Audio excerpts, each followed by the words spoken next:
The Anhingas interrupted drying session. Cranes Roost Park, Altamonte Springs, Florida. Gateway marked by an architectural arch that says, "Welcome to curated nature" in metal and concrete. The fountain beyond it, because every Florida civic space requires a fountain, sprays water in choreographed arcs, programmed, timed. The exact opposite of the lake I hunt in, which moves according to wind and gravity, and the ancient contract between water and earth.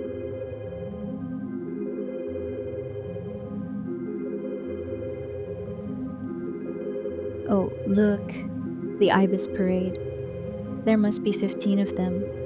White ibis, Eudocimus albus, following this woman like she's the Pied Piper of poorly advised wildlife feeding.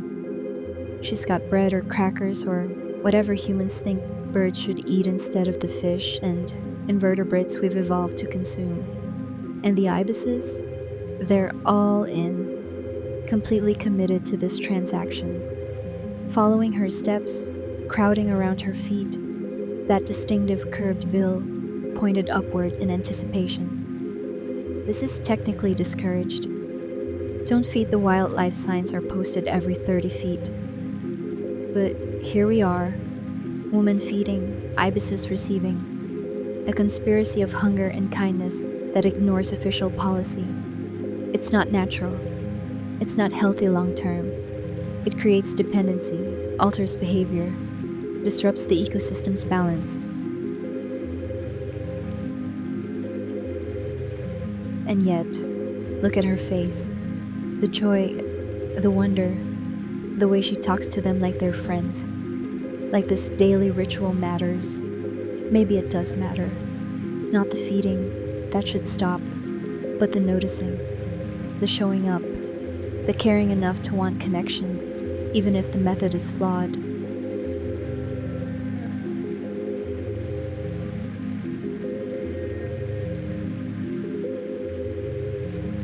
The path winds around Cranes Roost Lake, 60 acres of stormwater retention disguised as a park, which is genius actually.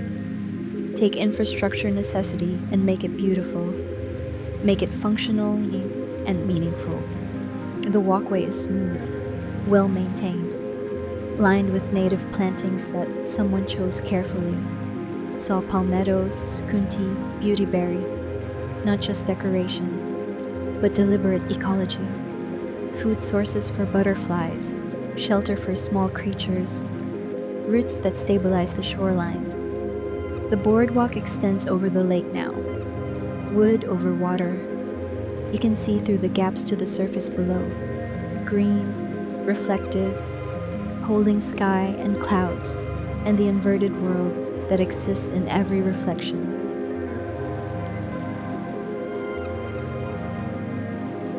From here, from my drying perch across the lake, the boardwalk looks like a gesture, like the land reaching out to touch the water, like humans saying, "We want to be close to this, but we'll do it carefully, on our terms." That sculpture, nurture, steel cut and shaped into a crane, not me, a sandhill crane, bending over her young, sheltering, protecting. The metal is open, skeletal, light shining through the negative spaces. It's remarkable. The artist, whoever they were, understood something essential. They didn't make the crane solid, didn't try to replicate every feather, every detail. Instead, they captured the essence, the posture, the gesture of caring, and by leaving spaces, by letting light through, they made it more real somehow, more true. Because that's what nurturing is, isn't it?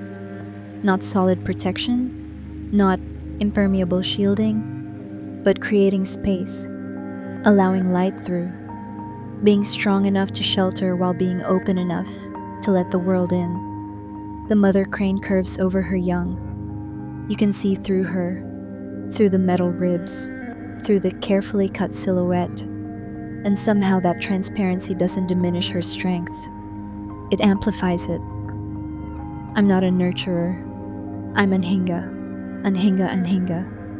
a fish hunting, wing drying, generally solitary bird who mates and moves on. We don't do extended childcare. Chicks fledge fast and figure it out. But this sculpture, this makes me understand what I'm not, what I don't provide. The patience required to bend over something small and vulnerable and say, I will be your shelter until you can shelter yourself.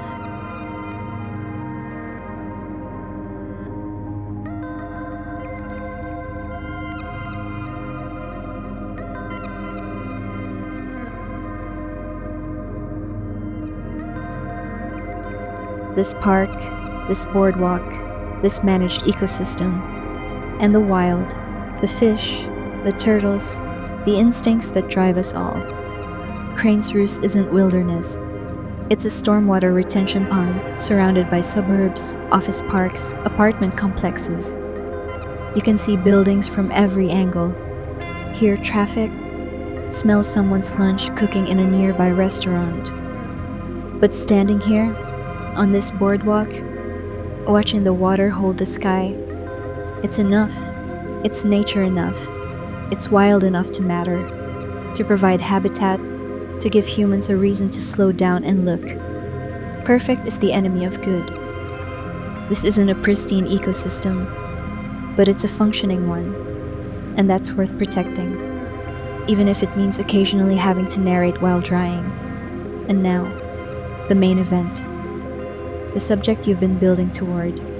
Me, Anhinga, also called snakebird because when we swim with just our necks above water, we look like serpents. But here I am, perched on this dead branch extending over Cranes Roost Lake. Wings spread wide, that classic Anhinga pose that looks like crucifixion or surrender or some kind of avian yoga.